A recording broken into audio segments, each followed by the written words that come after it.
কিশোরগঞ্জের কটিয়াদীতে দেশ স্বাধীন হওয়ার পরপরই বীর নোয়াকান্দি মৌজায় একটি গভীর নলকূপ বসায় বিএডিসি।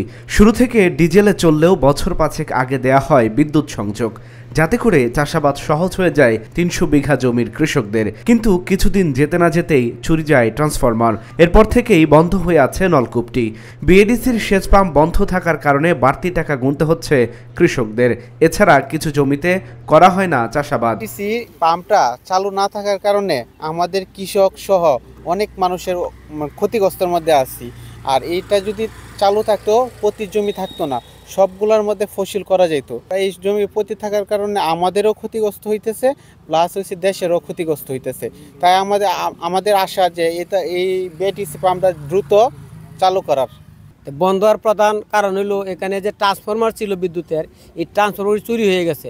চুরি হওয়ার পরে যারা নেতৃস্থানীয় চালাইতো তাদেরকে আমরা কৃষক যারা আছে বলছি, এরপরে তারা তো মনে করেন কৃষি কর্মকর্তা যারা আছে তাদেরকে কি করছে না করছে তা আমরা সঠিক জানি না। আমরা চাই সেটা চালু হোক। চালু হলে আমাদের কৃষি যে খরচটা এটা কমে আসবে। স্থানীয় কৃষকদের অভিযোগ, বিএডিসিতে বারবার বলার পরও তারা কোনো ব্যবস্থা গ্রহণ করেনি। কৃষি বিভাগের সহযোগিতায় ছোট 2টি পাম্প বসানো হলেও গুনতে হচ্ছে বাড়তি খরচ। এখানে একটা সরকারি কল ছিল, অনেকে এই কলতে আমরাও দেখছি অনেক সময় পানি উত্তোলন করতাম, কিন্তু এখন এই কলটা বন্ধ থাকার কারণে আমরা সেইভাবে পানি পাই না, এবং যেই আর্থিক যেই ক্ষতিটা এটার সম্মুখীন আমরা অনেকেই হই। অনেকেই দাঁড়ায় পানি নিতে হয়। এখানে একটা মাত্র কল আছে, এই কলটা চালু না, এই কারণে আমরা পানি পাই না। আর যে এখন আমাদের টাকা দিয়ে পানি নিতে হয়, পানি নিলে দেখা গেছে কি অনেক সময় আমাদের লাইনে দাঁড়িয়ে থাকতে হয়, আমরা পানি পাই না।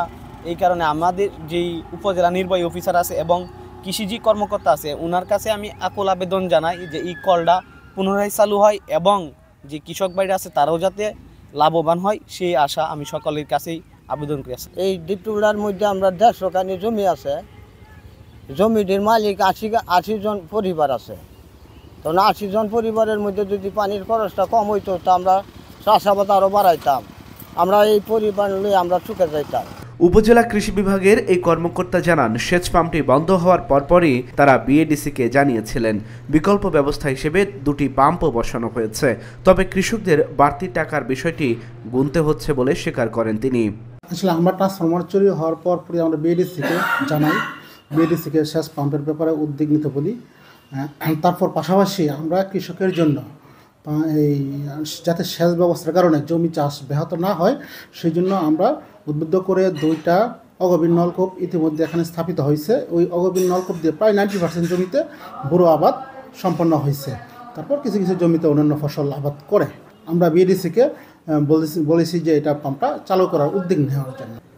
এখন যে উপায়ে সেচ দেওয়া হচ্ছে বিকল্প উপায়ে, এই বিকল্প উপায়ের চাইতে যদি বিএডিসির মাধ্যমে সেচ দেওয়া হয় তাহলে সেচের যে খরচটা এটা কৃষকদের উপর কমে যাবে।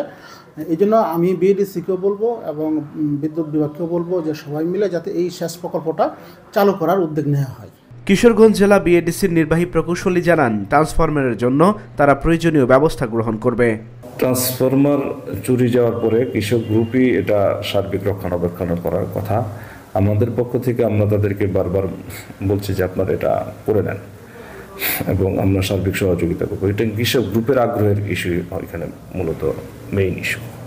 কৃষক গ্রুপ অনাগ্রহী থাকবে তবে সেই ক্ষেত্রেই সমস্যাটা হয়। ট্রান্সফরমার চুরি হইলে সেটা সাধারণত বিএডিসি যে সেচযন্ত্র পরিচালনা নীতিমালা আছে সেটা কৃষক গ্রুপ অর্থাৎ ওইখানে যে ম্যানেজার আছে তারা এই ট্রান্সফরমারটা বহন করবে, খরচ বেয়ার করে তারা ওইটা কিনে নিয়ে করবে। আমরা সার্বিক অন্যান্য যে সংযোগের জন্য যেসব সহযোগিতা করা দরকার সেই সহযোগিতাগুলো করব।